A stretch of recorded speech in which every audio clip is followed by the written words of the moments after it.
ആ സമയത്ത് വളരെ ഫ്രീ ആയിരുന്നു. എനിക്ക് തോന്നിയത് ഞാൻ ഏറ്റവും കൂടുതൽ റിലാക്സ് ചെയ്തത് ആ സമയത്താണ്. സത്യത്തിൽ ഞാൻ ഏറ്റവും എൻ്റെ ഈ ബിസിനസ് ജീവിതത്തിൽ ഏറ്റവും സമാധാനമായിട്ടും അല്ലെങ്കിൽ വളരെ സന്തോഷകരമായിട്ട് വളരെ ഫ്രീ ആയിട്ട് ഇരുന്ന 2 മാസമായിരുന്നത്. കാരണം പ്രത്യേകിച്ചൊന്നും ചെയ്യാനില്ല, വേറെ പ്രശ്നങ്ങളില്ല.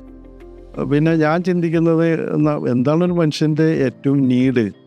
കഴിക്കാനുള്ള ഭക്ഷണം, താമസിക്കാനുള്ള വീട്. എന്നെ സംബന്ധിച്ചിടത്തോളം ഞാൻ അത്രേ ചിന്തിക്കുന്നില്ല ആ സമയത്ത്. അപ്പോൾ അത് വേറൊരാൾക്കും ഞാൻ പൈസ കൊടുക്കാനുമില്ല, അല്ലെങ്കിൽ ബാങ്കിന് ഇതെല്ലാം ഞാൻ ക്ലിയർ ചെയ്തു ഇമ്മീഡിയറ്റ്ലി. അപ്പോൾ എന്നെ സംബന്ധിച്ചിടത്തോളം ഞാൻ ഇങ്ങനെ ഈ ബിസിനസ് കാലഘട്ടവും ഈ പറയുന്ന കോവിഡിൻ്റെ സിറ്റുവേഷനും നോക്കുമ്പോൾ, ബിസിനസ് ചെയ്യുന്ന കാലഘട്ടത്തിൽ നമുക്ക് പല ടെൻഷൻ ഉണ്ടാവും. ബിസിനസ് റണ്ണാകുമ്പോൾ ഓരോ ദിവസം ഓരോ പ്രശ്നങ്ങളുണ്ടാവും. ചില ദിവസം വളരെ ഹാപ്പി ആയിരിക്കും, ചില ദിവസം ഭയങ്കരമായ ചലഞ്ചിങ് ഉള്ള ഡേ ആയിരിക്കും. അപ്പോൾ അതിങ്ങനെ വേരിയേഷൻസ് ഇഷ്ടം പോലെയുണ്ട്.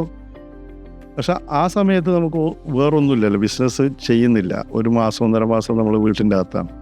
ഒരു ലോക്ക്ഡ് ആയിട്ടുള്ളൊരു സിറ്റുവേഷൻ ഒഴിച്ചു കഴിഞ്ഞാൽ ബിസിനസ് ചെയ്യുമ്പോഴും നമ്മൾ ടെൻഷനാണ്. ടെൻഷൻ എന്ന് പറഞ്ഞാൽ അതിൻ്റേതായ ടെൻഷൻ അതിനകത്ത് ഉണ്ടാവുമല്ലോ.